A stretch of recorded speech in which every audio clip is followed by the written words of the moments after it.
In the shadowy corridors of medical malpractice, the tale of Dr. Farid Fata stands as a bone-chilling monument to greed and deception. He made over $17 million by making his patients falsely believe they had cancer while he ran the largest cancer clinic in Michigan.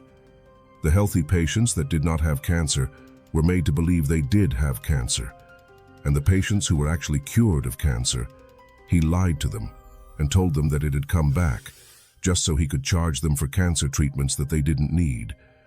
Picture a world where the healer morphs into the tormentor, where chemotherapy, a beacon of hope for the ailing, becomes a tool of torture for a devilish doctor. In his twisted quest for wealth, Dr. Fata played God, while dispensing life and death with a cold calculus that would make your skin crawl. This mastermind of deceit didn't just cross the line, he obliterated it, leaving in his wake a trail of broken bodies and shattered lives.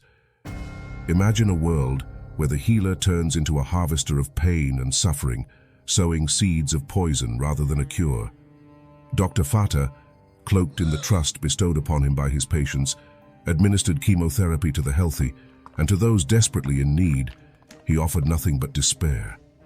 Each drip of medication, not a beacon of hope, but a shackle of agony, chaining unsuspecting souls to a carousel of suffering. His multi-million-dollar empire, built on the suffering of the innocent, eventually crumbled under the weight of his sins, landing him behind bars.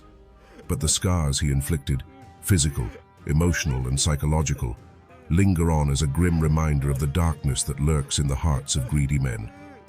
This is not just a sad story. It's a cautionary tale of greed entranced in a devilish dance with death, choreographed by a doctor who sold his soul for gold.